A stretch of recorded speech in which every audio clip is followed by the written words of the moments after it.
his schoolwork taking a backseat as his first love took over his life. But what was different here? What was so disturbing? The person behind the screen was not a person at all. It was artificial intelligence, created by character AI, a platform allowing users to engage with human-like characters.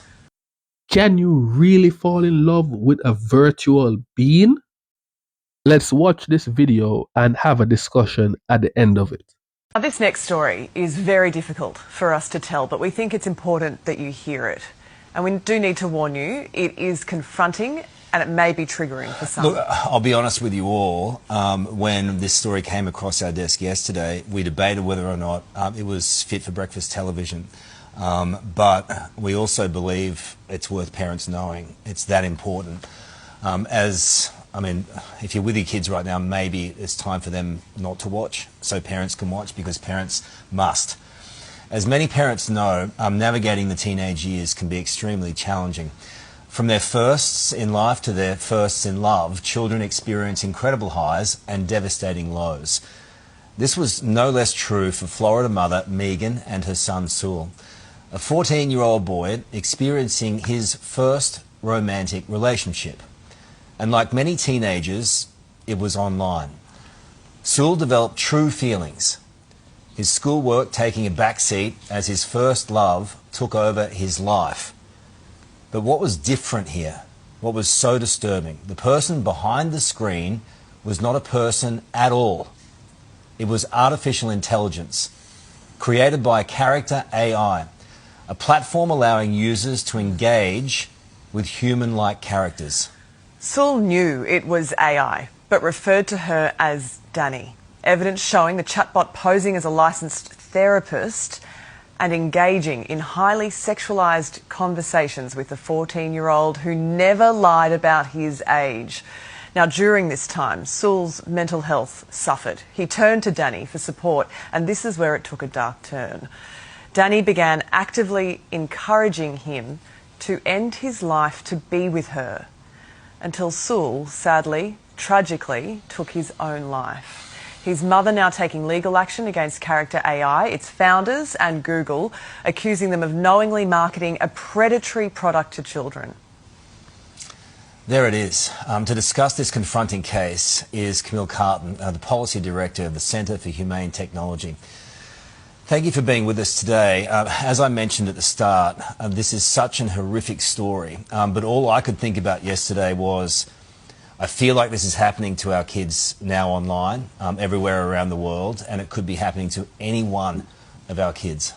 Yeah, absolutely. Thank you both for having me and for taking the time and having the courage to, I think, tell this story and share it with parents. I think, like you said, it is so important that we get this out there and that parents understand the level of risk that is in the digital space right now that just keeps changing. This is likely one of the first cases that we will see around this. It's at the intersection of kids' online safety, which has been a very big topic for many years now, but it includes artificial intelligence and it includes synthetic relationships.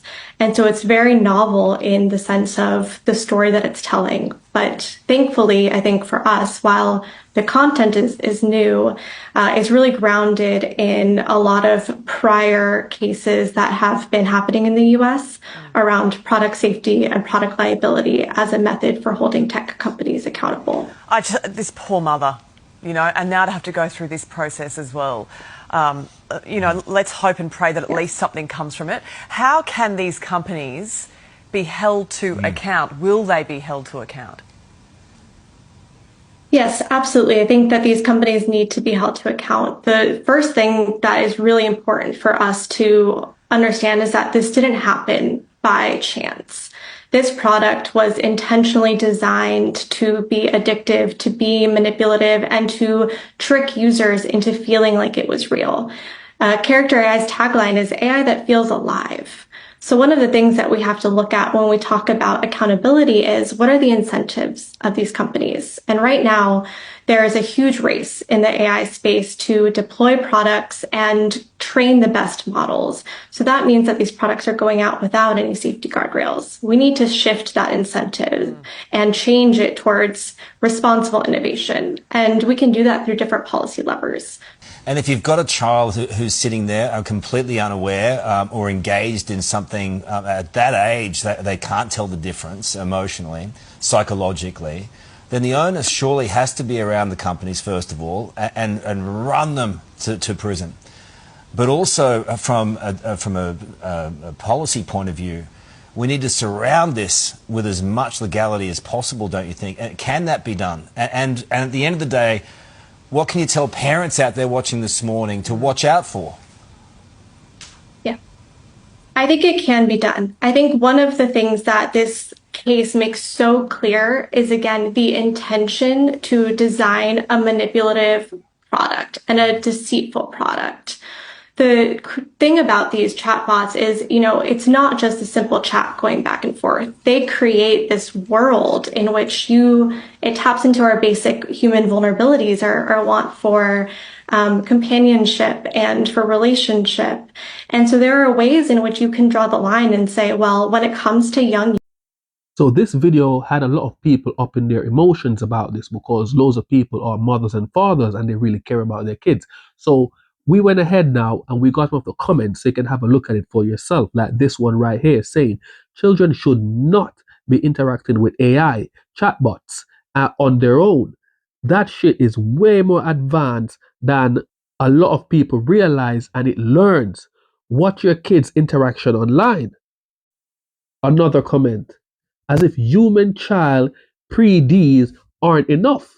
Prosecute the human pre-Ds that program these pre-Ds robots.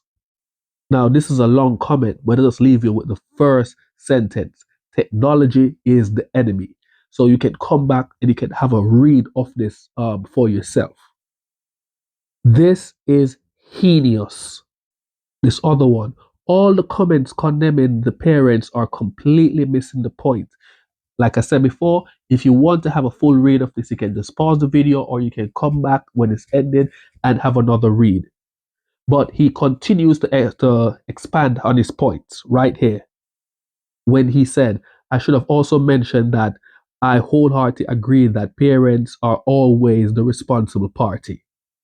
Another comment says, while tragic, this doesn't surprise me. They are pushing the transhumanism, aren't they? They want to integrate humans and AI.